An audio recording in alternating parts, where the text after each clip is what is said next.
બનાસકાંઠાના ડીસામાં food and drugs વિભાગના દરોડા પાડવામાં આવ્યા છે। હીરા બજારમાં દુકાનમાંથી શંકાસ્પદ ઘીનો જથ્થો ઝડપાયો છે।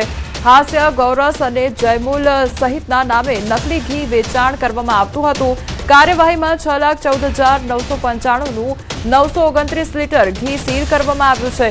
શંકાસ્પદ ઘીના સેમ્પલ લઈ પરીક્ષણ અર્થે મોકલવામાં આવ્યા છે। તો બનાસકાંઠાનો આ મામલો સામે આવ્યો છે કે જ્યાં નકલી ઘીનો જથ્થો જપ્ત કરવામાં આવ્યો છે। 900 લીટરથી વધુનું જે ઘી છે તે સીલ કરવામાં આવ્યું છે અને ફૂડ એન્ડ ડ્રગ્સ વિભાગ દ્વારા દરોડા પાડવામાં આવ્યા અને તે અંગેની તપાસ હાથ ધરવામાં આવી છે। તો બીજી તરફ જે નકલી ઘીના સેમ્પલ છે તે એકત્રિત કરવામાં આવ્યા છે અને તપાસ અર્થે મોકલવામાં આવ્યા છે। તો અવારનવાર આ પ્રકારની ઘટનાઓ સામે આવતી હોય છે જેમાં નકલી દૂધ જપ્ત કરવામાં આવતું હોય છે। નકલી ઘી હવે સામે આવ્યું છે કે જેનો જથ્થો જે છે તે સીલ કરવામાં આવ્યો છે। ગીર સોમનાથમાં આવેલા ઉના શહેર તેમજ ગ્રામ્ય વિસ્તારોમાં અચાનક વાતાવરણમાં પલટો જોવા મળ્યો છે। ભર ઉનાળામાં ગાજવીજ સાથે કમોસમી વરસાદ ખાબક્યો છે। કાળા ડિબાંગ વાદળો છવાઈ જતા કેસર કેરીના બગીચાના માલિકોની ચિંતા વધી ગઈ છે કારણ કે પાકને નુકસાન થવાની ભીતિ સેવાઈ રહી છે। બીજી તરફ અસહ્ય ગરમીમાંથી લોકોને રાહત પ્રાપ્ત થઈ છે।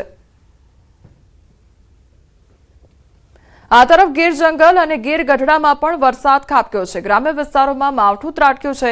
અસહ્ય ગરમીના બફારા બાદ કમોસમી વરસાદ ખાબક્યો છે। વીજળીના કડાકા ભડાકા અને ભારે પવન સાથે અચાનક ધોધમાર વરસાદ નોંધાયો છે।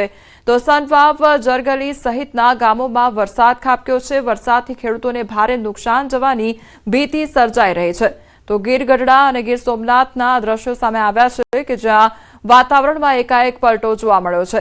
સંવાદદાતા દિનેશ અમારી સાથે જોડાઈ ગયા છે। દિનેશ, ગીરમાં અત્યારે કયા પ્રકારનું વાતાવરણ જોવા મળી રહ્યું છે? જી બિલકુલ કોમલ, ખાસ કરીને હવામાન વિભાગે જ્યારે આગાહી કરવામાં આવી હતી કે કમોસમી વરસાદ છે તે 2 થી 3 દિવસ સુધી રહેશે અને તેમના ભાગરૂપે જ આજે કહી શકાય કે ઉના અને ગીર ગઢડા પંથકની અંદર જે કેટલાક ગ્રામ્ય પંથકો છે ઉના શહેર અને ગીર ગઢડા પંથકની અંદર પણ હાલ ધોધમાર વરસાદ છે તે વરસી રહ્યો છે। જો કે આ કમોસમી વરસાદને લઈ અને ક્યાંક ને ક્યાંક ખેડૂતો છે તેઓમાં ચિંતા વ્યાપી છે કારણ કે હાલ ચાલુ વર્ષે ગીરમાં કેસર કેરીનું ઉત્પાદન પણ ઓછું થવાની પૂરેપૂરી શક્યતાઓ સેવાઈ રહી હતી અને તેવામાં જ્યારે આ કમોસમી વરસાદ આવ્યો છે ત્યારે કેસર કેરી પકવતા જે ખેડૂતો છે તેઓને સૌથી મોટી નુકસાનીનો સામનો કરવો પડશે। તો બીજી તરફ જે અન્ય પાકોનું ઉત્પાદન લેતા ખેડૂતો છે તેઓ પણ હાલ ચિંતિત જોવા મળી રહ્યા છે। કોમલ, જે દિનેશ, સમગ્ર માહિતી બદલ આપનો આભાર।